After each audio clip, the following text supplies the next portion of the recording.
Welcome to the Video Game Kill Count, where we tally up the victims in all our favorite horror games.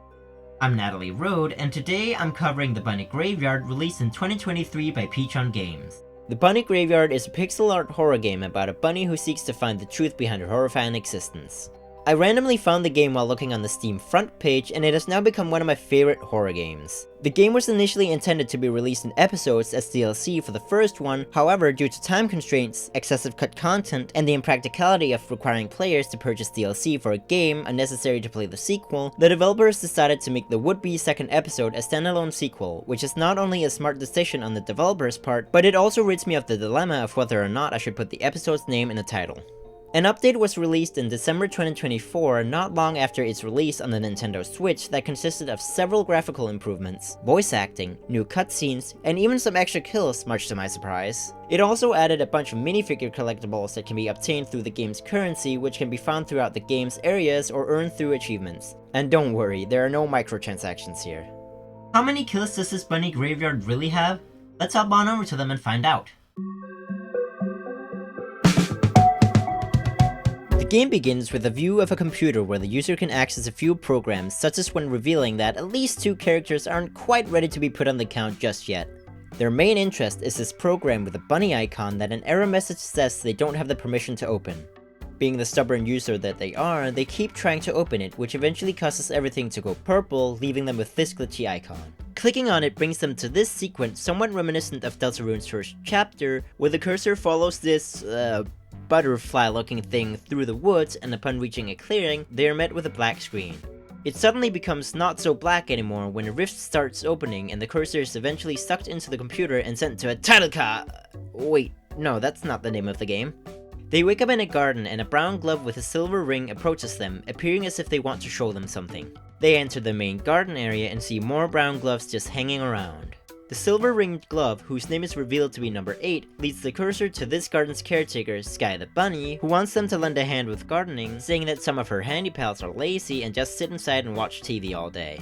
She teaches the cursor the basics of gardening and calls for number 8 to help, but as he's nowhere to be found, she gets number 42 instead. After planting all the flowers, the cursor is free to hang out with all the other handy pals, where they play basketball, rock paper scissors, as well as hide and seek, which reveals the password for a secret entrance hidden very well in the well.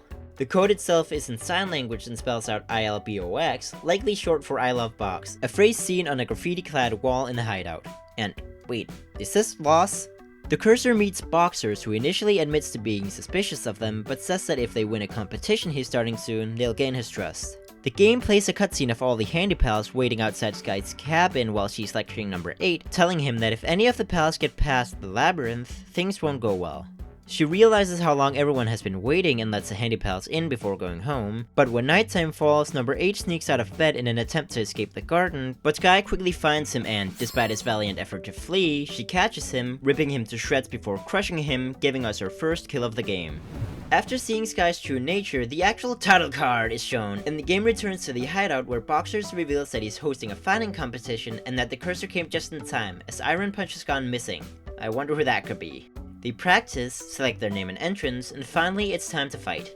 The fighters the cursor must beat include Handlebanks, Handsight, and Fingertaker, with each fight getting more difficult. After beating all the fighters, they have the choice to explore the well or just take a nap, but when choosing the latter, Boxers later wakes them up to tell them that he and the handy pals are actually trying to find a way out of the garden as Sky has been slowly killing some of the handy pals. I can't put them on the count though, since we're never given an exact amount and instead only an ambiguous sum. He also reveals that Sky has been guarding the entrance to the previously mentioned labyrinth, and that after discovering it was meant to hide a way out of the garden, handy pals have been going missing, including number 8 as the game showed before. The cursor is sent back to the garden where Sky finds him and says that despite the rain, they can still do some gardening. But as it starts to pour down more, she realizes that it wouldn't be possible and instead wakes up the other handy pals and arranges a trip to the lake. Handy pals! During the trip, a handy pal is killed by a mysterious figure which is later discovered to be a mutated handy pal. Sky realizes that the handy pals have run off and the cursor is tasked with finding them. After they're found, Sky leads everyone to the lake where she says that she needs to speak with a friend of hers and that they must wait outside. Being the nosy individual that they are, the cursor obviously goes inside to eavesdrop and finds out that Nelson's son Ben still hasn't returned and that he blames it on Sky. She convinces him that Ben is safe and will return any day now, which calms him down, after which Sky initiates a game where Nelson and the Cursor have to catch more fish than her to win. After 2 rounds, Sky vomits some mysterious black liquid before she suddenly changes her attitude, and Nelson and the Cursor are now tasked with just surviving. After the round, Sky gets super pissed and, in a completely new cutscene, kills off 2 more handy pals by crushing them. Nelson and the Cursor are then eaten by a huge-ass piranha, and the Cursor wakes up on the pier in front of Nelson's cabin. They find a lantern in Ben's room that was previously inaccessible, then return to the forest and see a mutated handy pal dining on Nelson's severed head. As the Cursor continues on their journey to escape the woods, they sneak past a few more mutated handy pals before arriving at a locked gate. The key is inside this locked box, and the Cursor has to lure a mutated handy pal over to a bear trap, after which it reveals a code. They go back to unlock the gate, but are then chased by one of the mutated handy pals they saw earlier, and they're forced to run down and must avoid all the logs in the way. The chase ends with the Cursor tripping over some logs and landing in a large patch of grass, leaving them incapacitated as the handy pal approaches, but before it can kill them, Sky swipes in, cornering it by a tree and killing it. A piece of it that falls to the ground reveals that this was handy pal number 10. She berates the gloves before an unseen culprit shoots her, but it only knocks her out for a moment and therefore she will not be put on the count. Should have double tapped her, man. The Cursor comes across a house and notices a trapdoor hidden under a rug, but after opening it, Sky finds them and they fall down into the basement where we meet Ben. He's been captured too and was the one who shot Sky earlier. He gives the Cursor a silver ring that fell out of Sky's pocket that he believes belongs to one of the gloves and tells him that he has planned to get out of here. The Cursor finds a padlock code on the wall that Ben somehow didn't see despite him looking directly at it, and they find a handy pal with black goo leaking out of it, but its death isn't confirmed so it's staying off the count.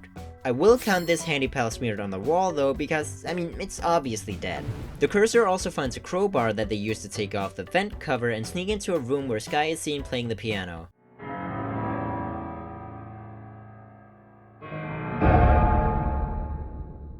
She appears to have some difficulties though, which distracts her enough to look out for any gloves and frogs sneaking past her.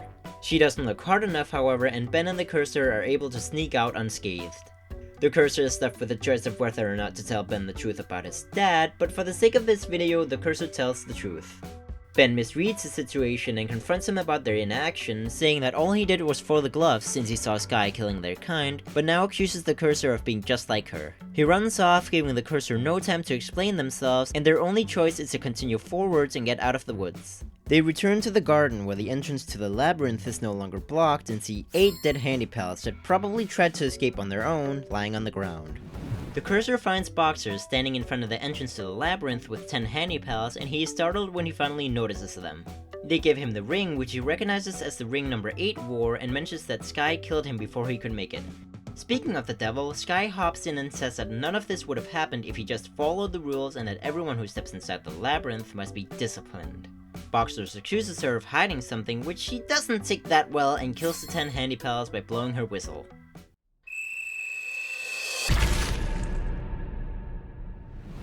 Sky's real identity is then revealed to be Boxer's mother, Sylvie, who quickly scolds, blames, and overall belittles him. After they finish scuffling, the Cursor finally enters the labyrinth, where Boxer gives them his lantern, saying that they need it more than him.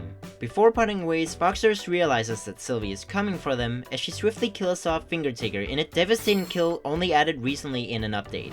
As they make their way through the labyrinth, they see 15 dead handy pals, and while I stall for time so I can show them all in the footage, I will let you know that the victims specifically consist of 3 Handlebanks gloves, 2 hand-side gloves, as well as the last 10 which are just regular old handy pals. These kills were probably the most challenging to count even with a clear view of the map, mainly due to the sheer size of the labyrinth.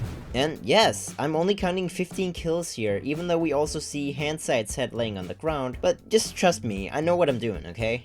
The Cursor successfully makes it through the labyrinth and comes across a cliff leading straight into the void.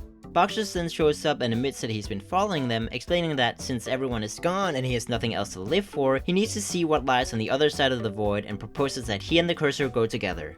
Not like that matters because they're abruptly sucked into the void along with... Wait, is that one of the handside gloves? That's right, one of the handside gloves made it through, which is why I only put 2 of them on the count even though we see all 3 parts of them in the labyrinth. The Cursor wakes up in a garden in front of a house they were transported to through the void portal, and when they knock on the door, we see a familiar face, Sky, who lets out a scream upon noticing the Cursor.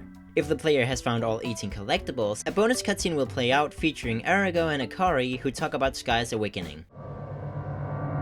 Damn it. She's awake. That's when we learn that she's apparently the bad guy, not Sylvie, as I'd previously thought. What the hell was Sylvie thinking by waking her up? The game ends with Arago worrying about what might happen if Sky gets out of the town before briefly turning into Arthur as the game fades to black. How many bodies did we dig up in this game? Let's find out and get to the numbers.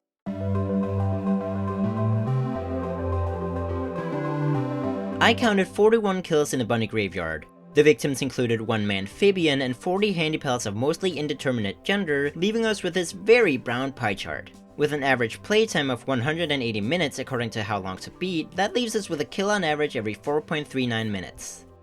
My favorite kill goes to handypal number 8 who died when Sky ripped him apart after he was caught sneaking out of bed. This was a close competition between number 8 and Fingertaker, mainly because of how devastating his death was to me when I first saw it in the update, but given the intensity of it and also given that it's the first kill, number 8 takes the win. My least favorite kill goes to the handypal splattered on the brick wall in Sky's basement because it's just kind of there, I guess. And yeah, that's about it. The Bunny Graveyard released in 2023 and got a free update in December 2024, adding 4 new kills, which is part of why I waited until the update released before recording this episode. The other reason being that this kill count would have been outdated in mere months. I really can't wait to see what the sequel has in store, and I'll obviously be covering it when it comes out. With all that said, I've been your host, MacLeod. Good night.